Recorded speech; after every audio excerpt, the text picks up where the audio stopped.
Good afternoon, everybody. My name is Professor Sylvia Roger, and I'm the Director of Research and Education at Autism CRC. I'd like to welcome you to this first of our week of Autism Week seminars. We're very excited with this seminar to start it off with the voice of people on the spectrum. And I'm very grateful to our 4 speakers for joining us today. I'll tell you a little bit about them in a moment, but before we get started, just need to flag that you're listening to us through your computer's speaker system as the default setting. If you prefer to join us over the phone, you just need to go to telephone in the audio pane, which is on the right of the screen, and the dial-in information will be displayed and you can come in by the phone. Because we have a lot of people attending today, we've put all of you, except for myself and the panel presenters, on mute.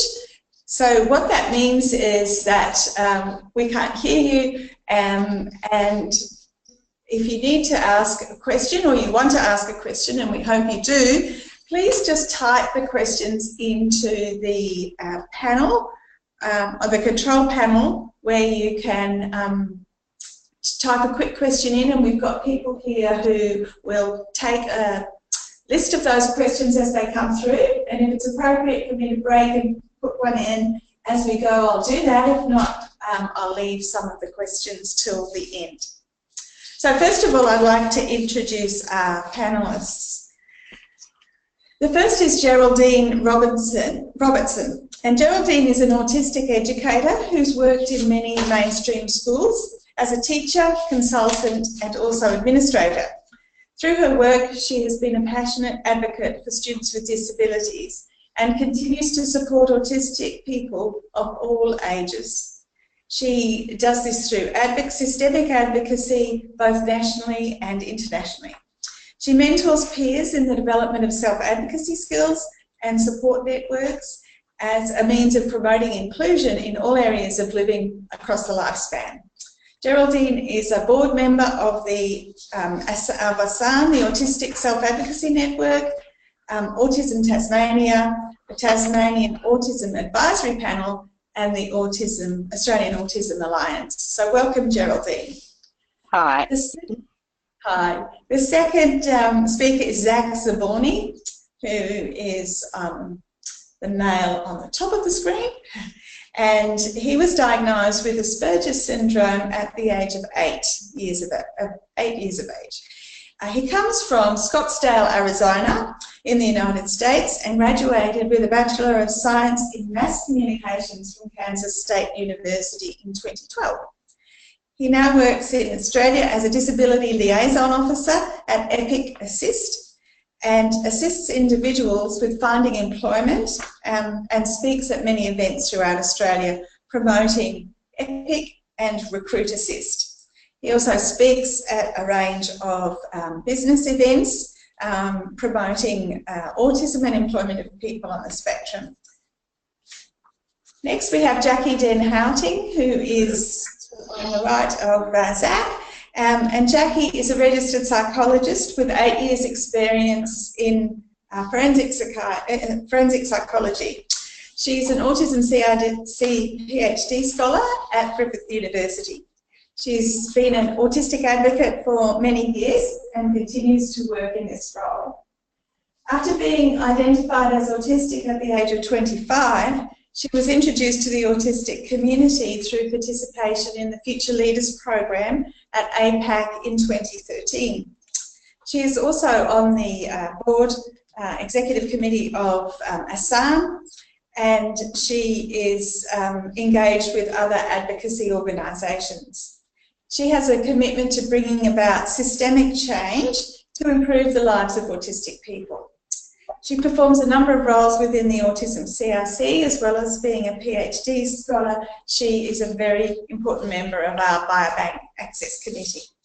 And finally, not last but certainly not least, Chris Varney is the founder and Chief Enabling Officer of the ICAN network.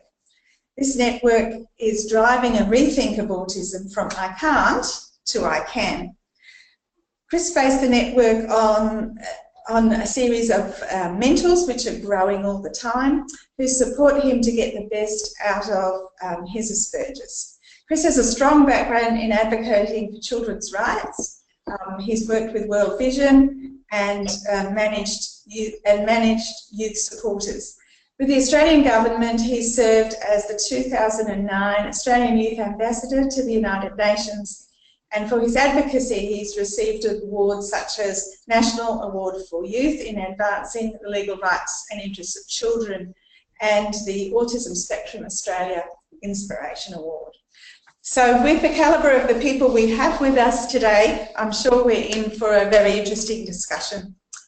So what I'm going to do is to pose some questions that I've discussed with the panel prior to today and ask them to answer those questions from their perspective. So the first thing that we'd like to ask you is for your thoughts on common misconceptions and stereotypes about autism that you'd like to shed some light on or to talk to us about today. So we might start with Geraldine.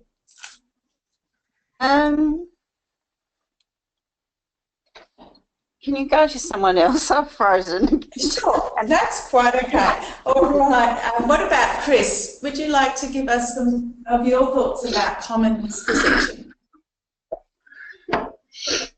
I think the first one probably to kick us off is that autism is something that little kids experience.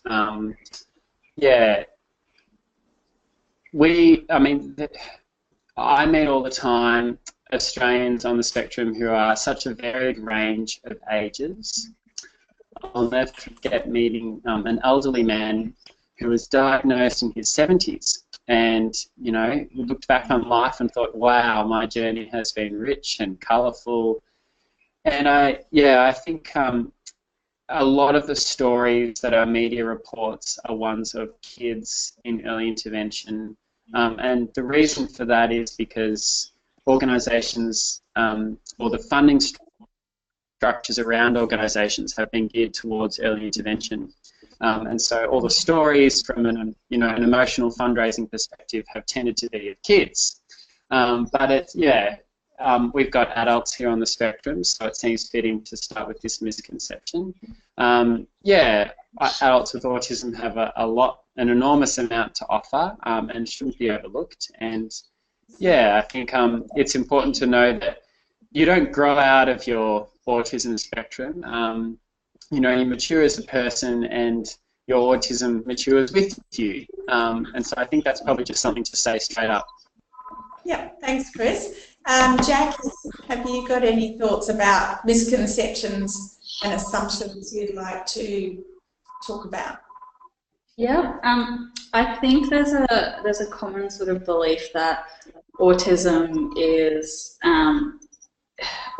almost like a shell or a box that somebody is trapped inside, and if you can just give somebody enough therapy and enough intervention that you'll be able to get rid of the autism, and the normal person will come out of the shell of autism. But the reality is that autism is very much a part of us, and there's nothing you can do that's going to make us any less autistic. We might become less visibly autistic, but on the inside we're still going to be just as autistic as we always were. I think that's a really common misconception in the way that autism is portrayed in the media and beliefs that people have about autism. But it's an inherent part of us. It's part of what makes us who we are. It's part of our personality, and it's not necessarily a bad thing. Mm-hmm. Right. Thanks, Jacky. What about Zach? Have you got any thoughts about common misconceptions you deal with on a daily, weekly basis?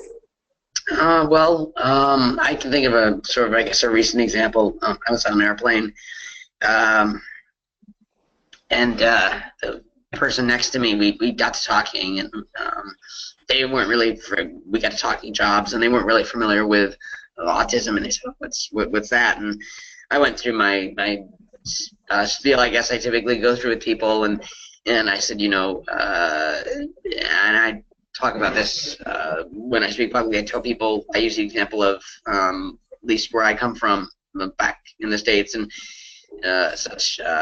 I use the example of the movie Rain Man, and I say sometimes when people think of autism, they may think of the movie Rain Man and Dustin Hoffman's character. And I tell people that it's not like that at all. Autism is a spectrum, and I say, you know, no two people are alike. And in this particular instance, I was sitting next to this woman, and I said, you know, here's some of the ways it affects me, and here's some different things, and you know, here's some ways it may affect other people, or that sort of thing. And I think through the misconception, I think the biggest one I really see is that people, when they hear the word autism, they think maybe one or two things, whereas really it's a bunch of things. It's a bunch of different things, and I use the phrase, I said, you know, some people may call them deficits, or you know, things within it, but I say, oh, well, for me, they're quirks. They make me who I am. Mm-hmm. Right. Thanks, Zach. Geraldine, are you ready for us to come back? Yes, I am. Yeah. For me, the most common misconception that I encounter is people saying, well, we're all a little bit autistic. Well, actually, no, because autism is a cluster of characteristics at an intensity that affects the way, or impacts on the way you live your life, and that you have to make adjustments to be able to function in a world that's not really designed around you. So it's far more than perhaps being shy or disorganised. Yeah, so yeah, that's my view anyway. Yeah, thanks. That's a really important distinction to make. Not everybody is a little bit autistic. Okay, thanks for that. So if we move on to ask you, the broader community with whom you engage, what can they do to help you as autistic people celebrate diversity and promote acceptance of yourselves and other autistic individuals as well? So it's really asking you about the general community and what might be done, or what we can do to help them to understand and accept autistic people better. So I might go over to you, Jacky, to start this time. Sure. I think the best people to learn about autism from are people who are actually autistic. You can only learn so much from people who study autism, but to get the true insight into the reality of what it's like to be autistic, you need to talk to somebody who's autistic. So I think the best thing that the broader community can do to help promote acceptance of autistic people is to listen to autistic people, but more than that, to share the messages of autistic people themselves as well. Do what's called signal boosting. Don't speak for us, but share our voices and share our messages, and let us do the talking and promote the messages that we're sharing. Yeah, right. Thanks, Jacky. Do you have a comment of some people on the autism spectrum struggle with communication, and some of them are pre-verbal? Have you got any thoughts about how we think about including those people more? Yeah, it's a really tough one. I think it's important to respect the fact that different people use different modes of communication. Some people may not be able to speak using their mouth parts, as we say, but they may be able to communicate perfectly well through typing or through sign or through some other form of communication. So I think it's really important to respect those alternative forms of communication. And I think in any sort of autism therapy or support, the key should always be making sure that somebody does have a way of communicating. So if there are people, obviously there are people out there still who don't have a means of communication. I think that should always be the #1 priority in supporting an autistic person, is doing everything you can to give that person a means of communication. Sure. Thanks, Jackie. Zach, I'm going to come to you now and ask you about the broader community and helping them to accept people on the spectrum, but also to get you to reflect on the work you do, which is in employment. So there'll be a lot of employees who don't have a lot of background in this area, who you might support somebody to work in an industry where that's the case. So what are some of the things that are important to you in that context?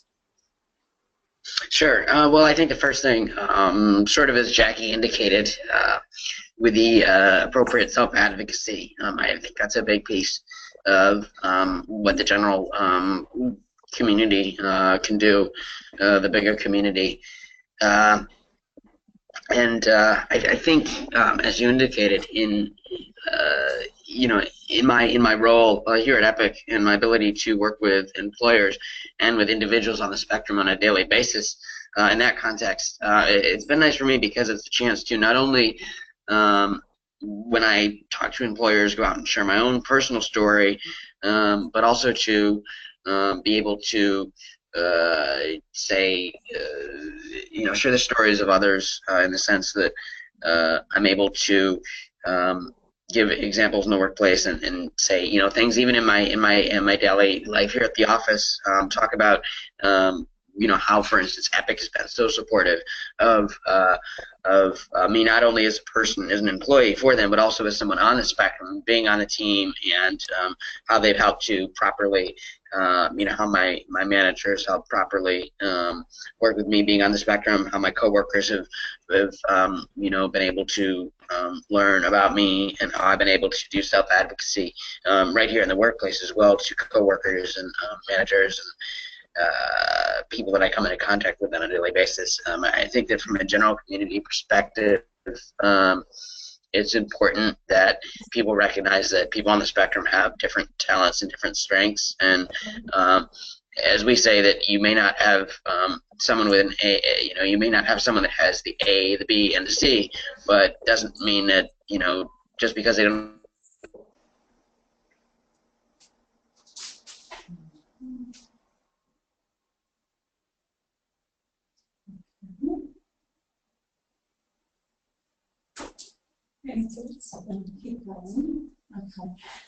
Thanks, Zach. We're going to move on and see whether that clears the little tech hiccup we've got here. Geraldine, you can hear me okay? Yes, I can.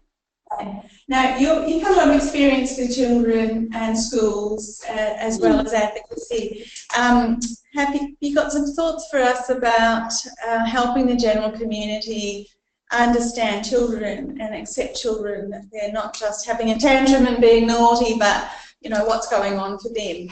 So I wonder about some of your thoughts. Yes, I think it's about understanding that behaviour is communication too. So when somebody is doing something unusual, it's not just about being naughty, it's about communicating that something is wrong, and that person might need help to work out what the problem is and to be able to communicate it to other people. But it's also, I think, one of the biggest things in communication is understanding that the individual, and this happened to me right at the beginning of this program, might not be able to respond on command. So might be asked a question, and for me it can often take quite a while for that answer to click in. And that's exactly the same for children.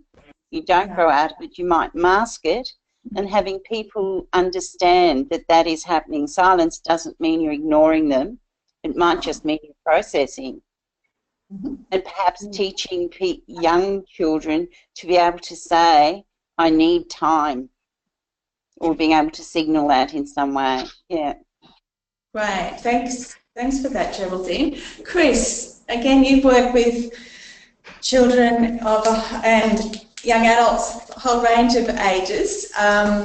what are the key tips that you have about acceptance of autism across the age spans that you work with? Yeah, I break this down into three things. First is we're a group of people that require a good amount of time in a whole range of ways, whether it's time for processing, time to build a relationship, because we're a group of people that are highly focused, highly sensitive, and highly creative. And all those things, if channeled in the right way, can offer enormous benefits to our schools and workplaces, etc. The second thing is we also need a sense of safety, which can often come with having a strong sense of structure of what's going on in our environment. So I have 40 autistics in my team, and there's 20 autistics on my payroll. And to run a successful autistic company, I'm constantly customizing the communications and structures for my people. And I do that to a level that I hadn't done previously in other management roles I used to have in World Vision and Foundation of Young Australians, etc. So that's definitely far more specialised in an autistic company. And I think the more we do that, we actually benefit everyone. So if you're listening and you're running a workplace or running a classroom, the time you spend on those structures and creating that sense of safety for an autistic is good for everyone, and it's time well spent. And then the third thing, I think, is what every human being needs, and that's belief. And belief is really, really important, because we're a group of people that have probably felt out of sync with things in our childhoods and adulthoods, and so we're always feeling like we're a little bit behind the 8 ball, and we need people to believe in us, and that's doubly important for people who have greater support requirements. So I'm talking about people who might be non-verbal. What I learned from people who are non-verbal, and I'm looking at my backyard, which I share with my good friend Tim, who requires a keyboard to communicate, is they also communicate through their body language. If you know, Tim, if he feels safe with you, he's willing to type in front of you, he's willing to shake your hand, and he can sense if you believe in him and you're open to him. If he doesn't have those things ticked off in his mental checklist, then he's not going to feel safe with you in the aisle of Woolworths, or you know, on the street. He'll cross the road. So I can't speak for him. You know, he's like a brother to me, and you know, he's a neighbour. But he does, you know, that sense of safety is something he communicates through his body language. So all those things, time, safety, structure, belief, will help you a lot. Thanks, Chris. I wonder whether I was going to ask you about safety, but you've just given us a lovely example, whether you could give us some examples of some of the structures that you've put in place in your organisation, to help things be predictable, but also to help people feel safe. Have you got a couple of examples of that sort of structure? Definitely. So the first thing is the schedules. Oh gosh, it's a very different thing in this workplace and this business to what I had done previously. We just ran a camp a week and a half ago, and there was a massive visual structure. We spent a lot on coloured printing that ran throughout all 5 walls of this campsite. So you couldn't move without knowing that on 5 different occasions what was happening in the next hour. So, but once you do that, they don't ask you any questions, and it immediately brings down anxiety levels. It's so good. And then the next thing is, especially for mentoring programs and our camps, because we run programs for people who don't like going to programs and camps for people who don't like camps. So we create videos that explain things and introduce things to people. And then I think the third thing that's so helpful, if you're out there and running a workplace, you're hiring or you're running a classroom, involve autistic adults in your practice, because when you do that, it creates such high relatability for your students or your employees. You you know, the knowledge of someone else on the spectrum who's going to understand that you just operate differently is just going to comfort them so much. So embedding that autistic in the design of your work is going to make sure you get the best outcomes. Fantastic, thanks. Jacky, I was just going to come back to you. We've talked a little bit about employment and Chris's company and Geraldine classrooms. But you're in a university environment doing a PhD where you don't have to be at class at a particular time, and there's a lot of open-endedness, a lot of autonomy. And I just wonder if you've got any thoughts for people like yourself who are in that environment and find it difficult to provide themselves with structure, but also the university community around them. What might be able to be done to help with some of that predictability and structure? I think Chris is spot on in terms of the importance of structure, Sylvia. And for me, certainly it's an important thing. I'm lucky in that I am able to, I guess, develop my own structures and make sure that I do follow a structured sort of day and to keep myself motivated and things like that. But for people who don't necessarily have that ability, every university has a support service. Every university will have disability services who are available to help out with those sorts of things. So definitely important to approach those services and make sure that your needs are recognised and that you're getting the supports that you need and that you're entitled to. Great, that's lovely. Thanks, Jacky. So the question I'm going to move on to now, and I'll start with the girls and perhaps with Geraldine, is the experiences of women and girls on the spectrum who often have a later diagnosis because autism is sometimes much harder to identify. But whether you've got any comments, both Geraldine and Jacky, and then I'll come to the boys, about comments on the experiences of being a female on the spectrum, and then for the boys, their experiences of engaging with women on the spectrum. So, Geraldine, what have you got? Any thoughts you'd like to share with us? Yes, I've just been part of a group that did a paper on intersecting forms of violence against autistic women.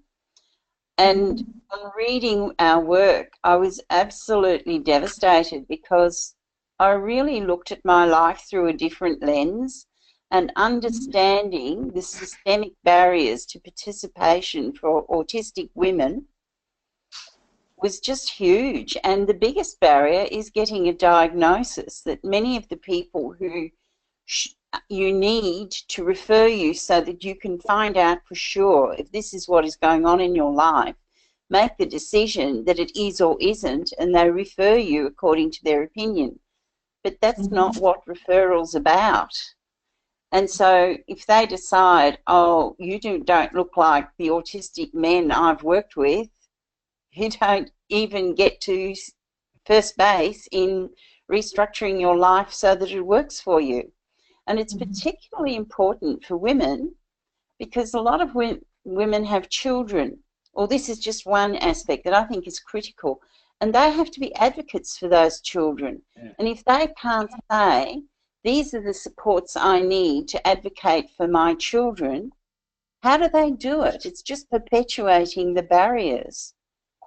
So I think systemic barriers to participation for women are just huge, and it's in every area of life.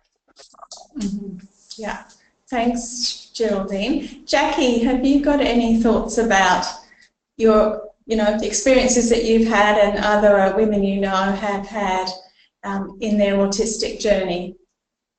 Yeah, I could probably talk all day about this one, Sylvia. I think what's really important is the differences in the way that women and girls are socialised compared to the way that men and boys are socialised. And we know that, you know, a lot of the research that's coming out now about women and girls sort of is discovering that women and girls tend to do what they call masking, and that we may be better at sort of pretending to be normal and fitting in with peers and that sort of thing. I think it's also important to acknowledge that girls tend to be socialized to be more compliant and to be more submissive than boys and all of that sort of thing. And when you can put that into combination with some of the common autism therapies that are very much about teaching compliance, what you end up with is young women and even older women who really struggle with things like being assertive and with knowing when to trust somebody and when not to, and with recognizing when they may be being manipulated or being a victim of violence, or being able to say no when they don't want to do something. And what is really horrific is that the women and girls that I know who are autistic almost universally have experiences of physical violence, sexual violence, emotional abuse, all sorts of just horrible experiences. That really is something that needs to be addressed when girls are young, and particularly for autistic girls. Of course, it's something that all girls and all women are vulnerable to, but particularly so for autistic girls, because we are more likely to go along with the flow and to not know how or when to say no.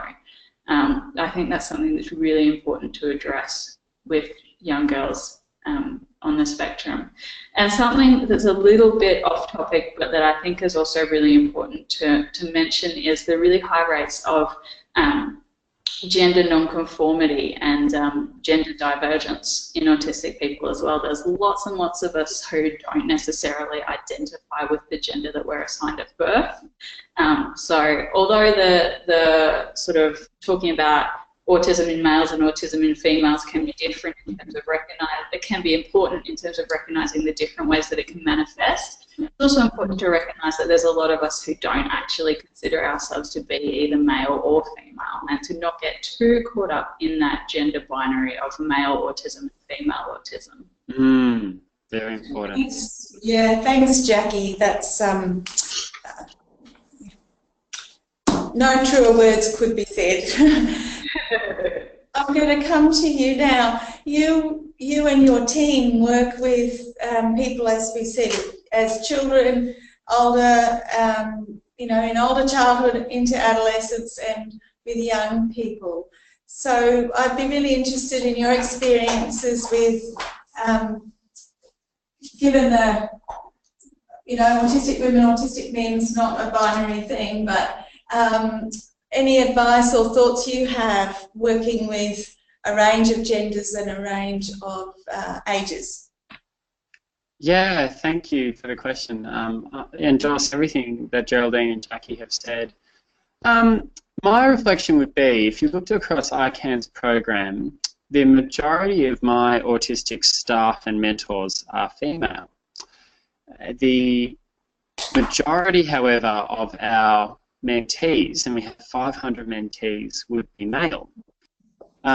If you looked at our Imagination Primary School Mentoring Program, which is called Imagination Club, you are seeing more of a balance come through of girls on the spectrum and boys on the spectrum. Whereas with our teenagers, you would have, I would say, mentoring programs on average would have about 70% males, 30% females.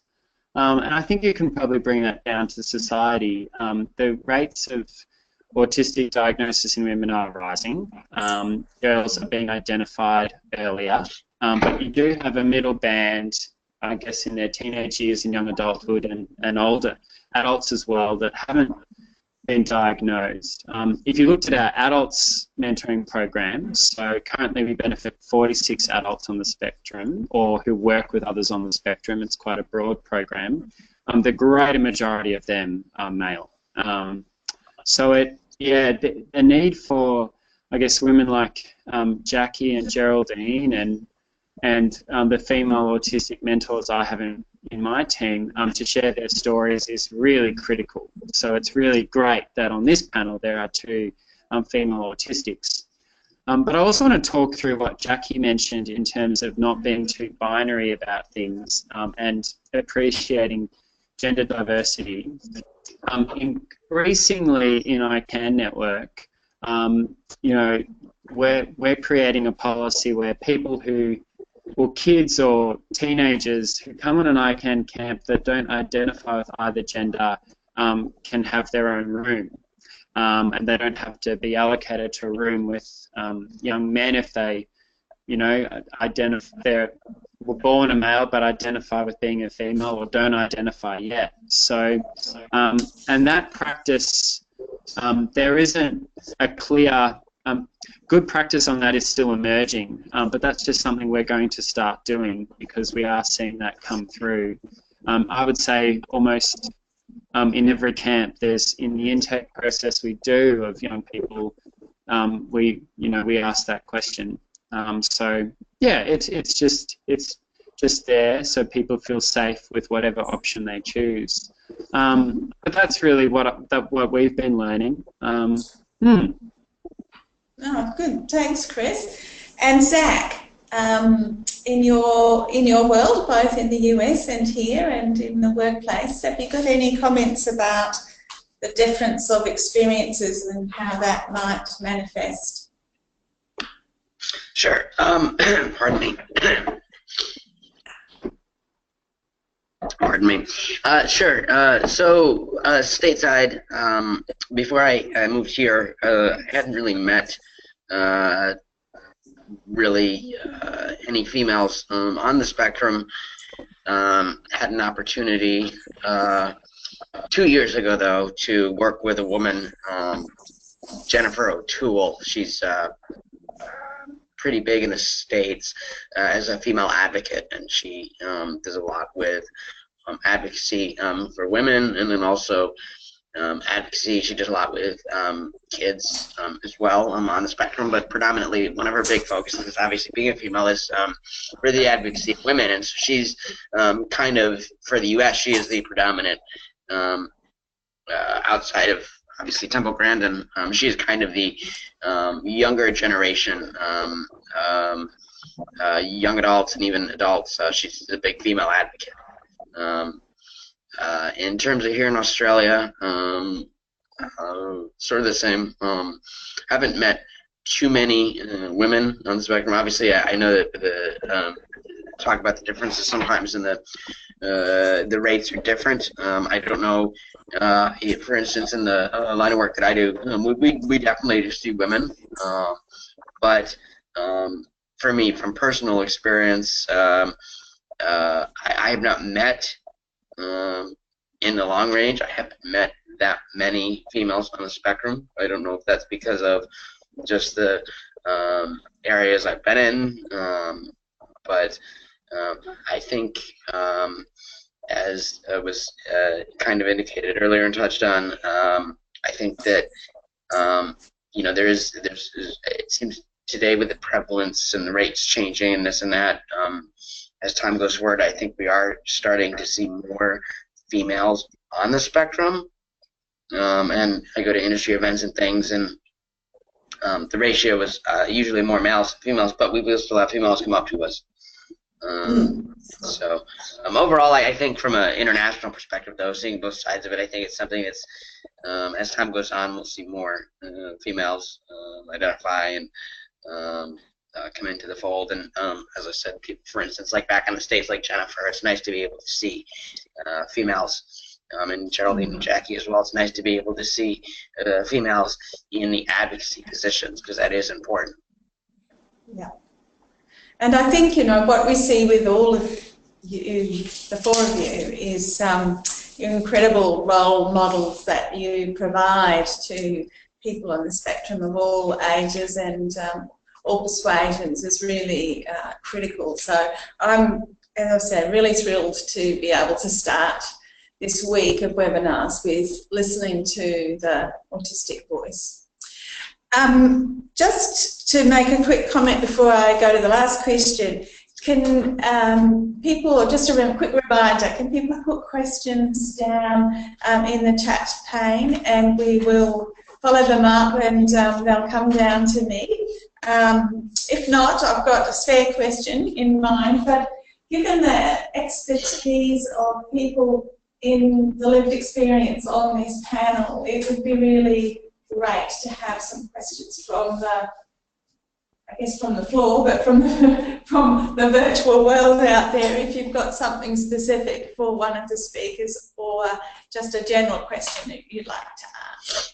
So I want to just move on now to the last key question, and that is, what are some of the strategies that you have used or that you're aware of that we can use to help promote inclusion in society, in the community, in schools, in the workplace, wherever the context you're most familiar is. So it's about embracing and accepting difference, diversity, and including people who are different, do things differently from the way neurotypical people have been brought up to do particular things or communicate. So I guess it's really inclusion strategies. If you could give us some thoughts about those. Geraldine, are you comfortable with starting from school, and also your experience as a woman in the community? Yes, and this is just a real passion for me, and I could probably talk all day, but I think it's all about, a lot of the problem is about stereotypes. And so it's about breaking down stereotypes. And when we do it, it can take quite a bit of courage. So I probably started trying to do that when I applied for a promotion and putting in my cover letter that I was an autistic woman and these are the characteristics that would enhance the way I did my job. And that was a big risk, because I could have ended up in the bin, but I actually ended up winning the position. So that gives us the people who are in a position to work are the people who I really think it's a responsibility to start breaking down barriers for other people. And particularly in moving people, often the stereotype is we can do repetitive work and simple tasks, but actually we're suited to the jobs we want at the levels we want, and it's about finding a way to do that and breaking down those kind of barriers. So I started being asked to sit on boards, which was very difficult for me, to be able to demonstrate to people that you can conduct meetings in different ways so that people aren't necessarily just sitting and talking. There are lots of ways to approach management and to understand. Boards are often structured to keep us out. So they're wanting, it's similar to the struggle that women faced. They're wanting experience, but unless somebody's willing to give you experience, you don't have the experience. And that also, or knowledge, especially in areas to do with autism, personal lived experience of autism is a qualification, and it's just as valid as business management or any other aspect. And we need to be promoting that understanding and demonstrating it, because when people listen, they don't necessarily internalise what you're saying. So that demonstration of ability needs to be there too. Thanks, Geraldine. Chris, you were nodding a lot when Geraldine was talking there about promoting inclusion and boards and things like that, and I wondered what you had to add to that comment, because it certainly seemed to resonate with you. Yeah. Well, 50% of our board, our management team, and our wider staff need to be on the spectrum. That's a dearly loved target in the team. So I really relate to what Geraldine said. Like, I had to Yeah, I mean, I might have been on the spectrum, but when I created ICAN Network, I had to relearn how to run meetings, had to relearn how to approach team communication. Like, I had to go on with the days of presuming that people's attention was looking at you, asking questions around a meeting table. I live in a world now where people will either stand up, sit down, walk around.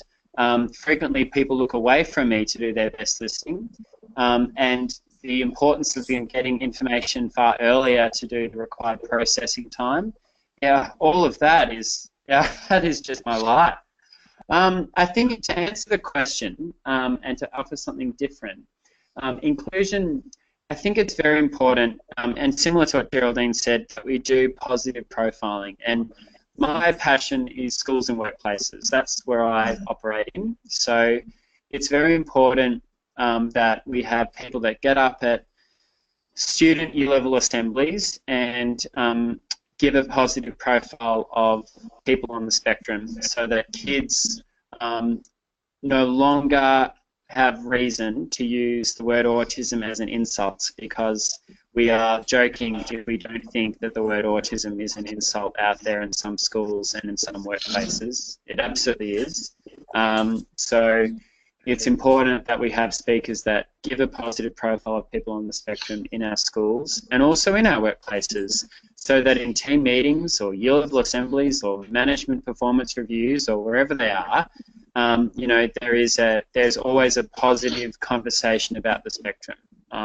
That's extremely important, because in my experience, when things are more positive, people feel safer to disclose, and when people disclose, often things change for the better for them. That's not always the case, but overwhelmingly I hear from the team I lead that when they did disclose to the world around them, things changed far more positively. So, but of course, to get to that point of disclosure, they need to feel safe, supported, and that only happens when there's a positive environment around them.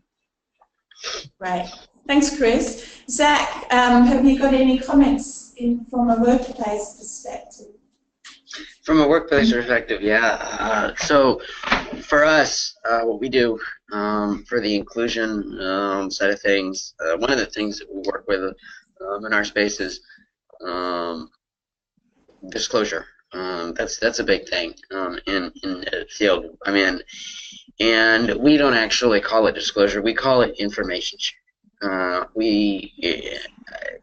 I sort of learned this idea when I came here and joined the team, and the idea is that, and I agree with this. Disclosure, people think about the word disclosure and they think, oh, disclosure, that's a negative connotation. So we say information sharing because you can either share a little or you can share a lot. And within the inclusion space, I think as a whole, and I sort of preach this personally as well, that it's not about, you know, what people on the spectrum, what we can't do. It's giving us the chance, if we say we can, you know, we think we can do something, giving us the chance and the opportunity to actually try, you know, that task or that skill, and allow us to, you know, sort of work our way through it and learn how to do a specific task. I find it,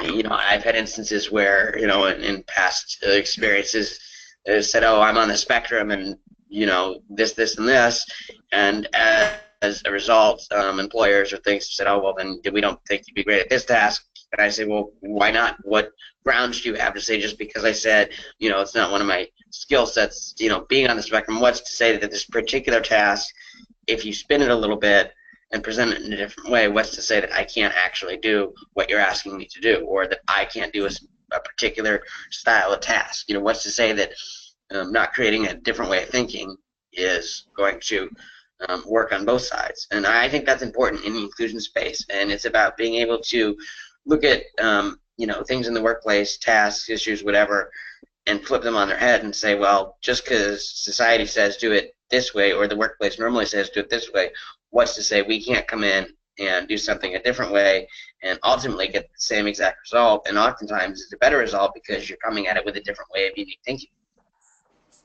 Yeah, thanks, Zach.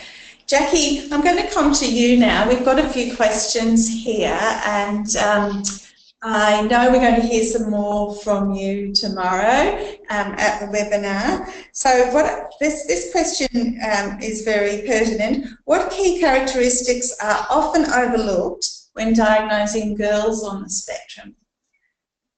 Have you got any thoughts about what's more difficult there? I think what makes it so tough to identify girls is that we do tend to be really good at the masking and the camouflaging and the mimicking. So it means that we don't necessarily look autistic, or we don't look autistic in the way that people are used to sort of thinking about autism. So we can be difficult to identify. I think often if you've got a young girl who's very anxious, or a young girl who's very socially awkward or shy, or things like that, those might be the attributes that you notice, rather than the things that you might notice more in boys, the more sort of stereotypical behaviours. Yeah, and if you're interested to know more about what autism looks like in girls, there's a great organisation called the Yellow Ladybugs, which is all about autism in young girls and young women, and they will certainly have lots and lots of information to learn more about that. Great, thanks, Jacky. I'm going to flip this question to you to start with, Geraldine. And so someone in the audience wants to know, are schools equipped to teach and support autistic students, particularly in high school?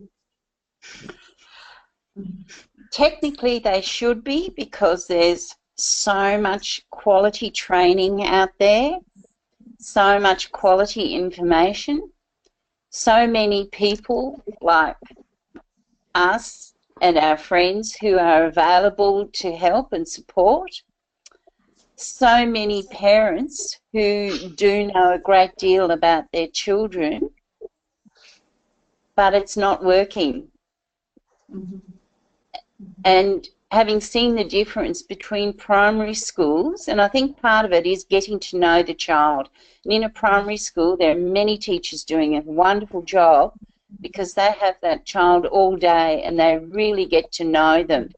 But in secondary school, the children are out of their comfort zone, switching from room to room, teacher to teacher, and the teachers, they could teach up to 200 or more children in a week, and they don't spend the time, have the time to really get to know the child on the autism spectrum.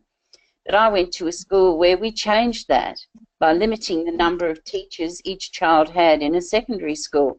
And it not only benefited the children on the spectrum, it benefited everybody. So, yeah, it can happen, but it's not happening.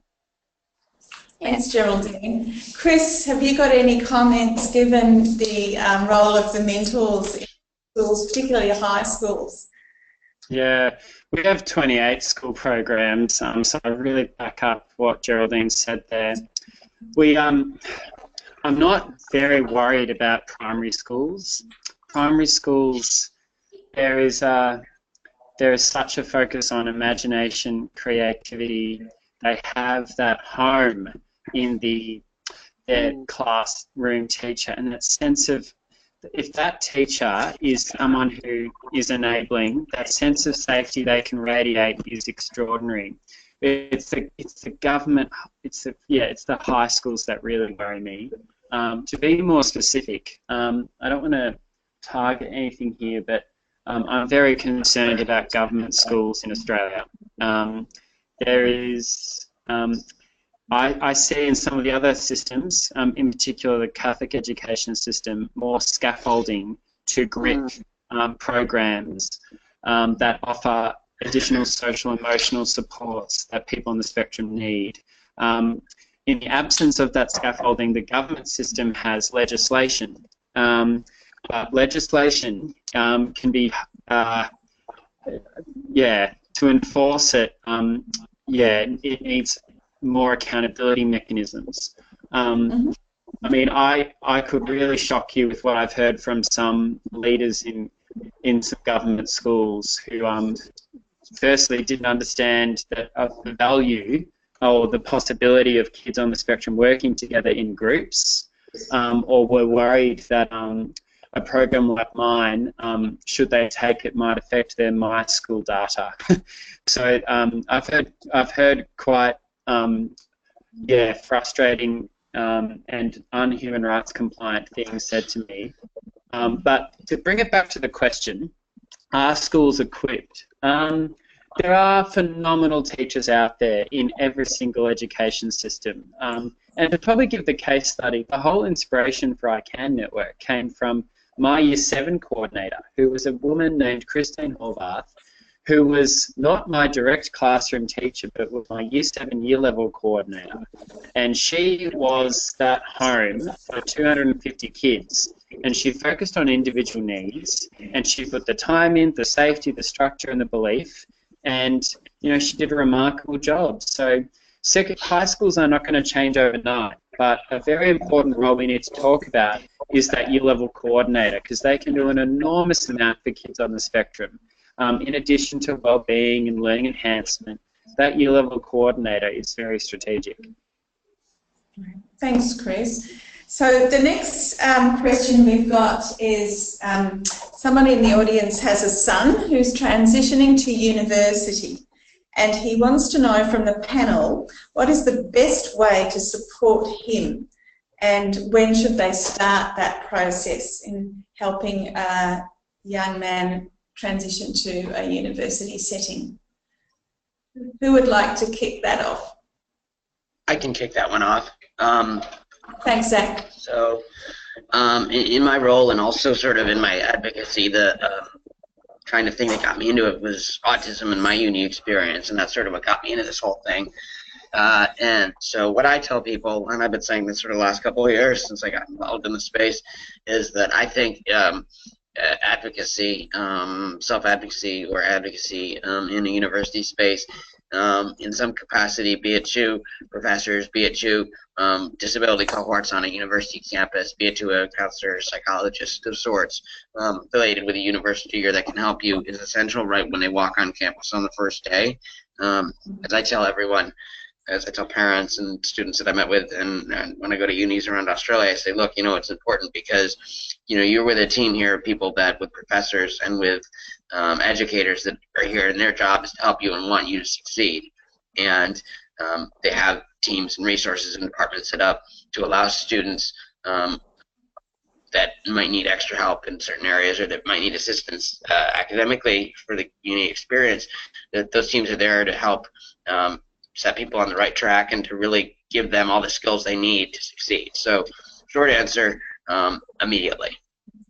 Right. Thanks, Zach. Would anyone else on the panel like to throw in some comments about transition to university?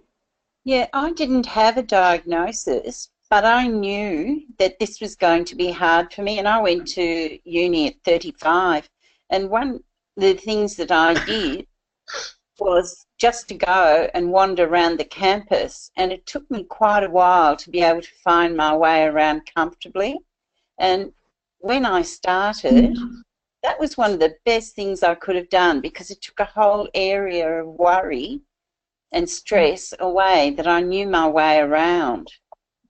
So even informal things, and for some people to do a foundation course, which I know a lot of universities offer, so that they already know the conventions for essay writing and all those things before they actually have to get in and do it. I think that pre-planning is really useful and helpful.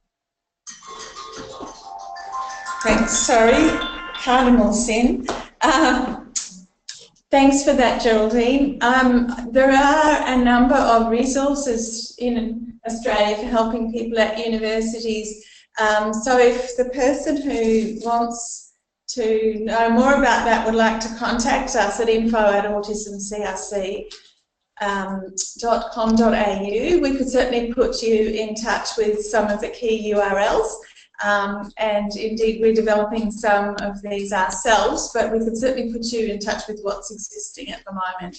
So the final question I have here is taking us to a very different place, which is great. And it's something very dear to our hearts here because we have a team working, several teams working in this area. But how can health services be more inclusive of autistic people and provide appropriate services? So I wonder if people have got, I know we come from school and adult community and employment. This is a specific question about health, and just while you're thinking through, certainly on the Autism CRC website we have and are adding all the time to the Health Hub resources in our Hub Connect, and we have people who are working with research on what are the issues in health, what do GPs and nurses and other people need to know more about to have an appropriate consultation with someone on the spectrum.